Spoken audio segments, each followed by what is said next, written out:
hasn't moved is because the retail investors haven't really got wind of it. I've said that many times. I'm surprised if you've been listening to me, you haven't heard me say that. But I said that the central banks have been the primary buyers, and they have no interest in silver. It's just too bulky for them to store. It's not what bankers use. The public, and I know this too from being in the business of selling gold and silver. I've been doing it now for 20 years, more than 20 years. I started selling the Perth Mint in 2002. I've been kind of important to the public. I know, my customers. Silver, it's just a poor man's gold. I mean, but it's, because people have to buy, even when gold was like $400, $500 an ounce, and silver was $6 an ounce. People like buying something that was $6. They could, if you only had $5,000, you got a lot of silver, right? For $5,000 versus how much gold you got. So it's just like people like to buy a low price stock, right? People don't love buying Berkshire Hathaway at, whatever it is, thousands of dollars a share.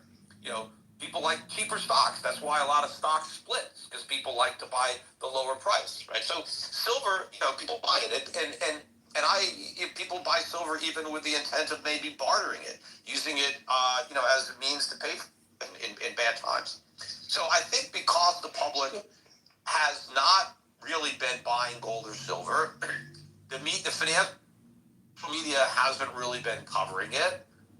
And with the distraction of Bitcoin, I think like a lot of the younger people who may have, $5,000 or $10,000 in silver, in Bitcoin instead. So I do think that that's part of the reason, and the financial media too has covered Bitcoin to the exclusion of gold or silver. In fact, whenever they even mention gold, they mention Bitcoin, and they keep saying, well, yes, gold is up, but if you only bought Bitcoin, you'd be way better off. So who cares? And to the extent that they even mention gold, it's just to say why it's just a shitty version of Bitcoin. So it's like, I agree with you 100%. So, where does gold need to be for the masses to be able to wake up? Where do you? I'm not asking you to be. You're a great prophecy. Like you're able to see things before anybody else can see them. Where do you think gold would need to be before the public actually wakes up? Well, my prophecy. My principle is as accurate as that. So I know that they will eventually figure this out, but what the magic number is for the price of gold, I don't know what it's going to take, because gold's already at 3,400. The number is just so big. I remember people gave me a lot of shit because I predicted $5,000 gold on CNBC one time in 2011 when we were close to 1,900, and I really thought it was probably going to get there in a few years, because I thought we were going to have the dollar crisis that we didn't get.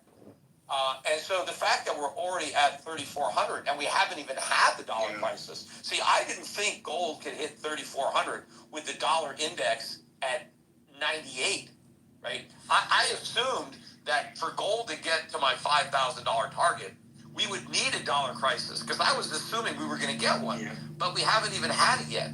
And so the fact that gold prices are this high without any kind of dollar crisis is already mind-boggling. That we're up here, and no one cares. The stock gold has beaten the stock market. The Dow is now down to 11 ounces of gold. In the year 2000, it was worth 40 ounces of gold. You're talking about a decimation. The stock market has been killed in terms of gold. Yet all the attention is on, how great the stock market is. It hasn't even outperformed, a gold coin in your underwear drawer. Yeah. Okay, so Peter, one last question. I think you're absolutely right, and I think the reason why I asked that question is because I'm starting to see, the markets through your lens, and I'm also bamboozled as to why things haven't materialized when the crisis is just right underneath everyone's feet. But here's my last question for you. In addition to listening to your podcast, you've always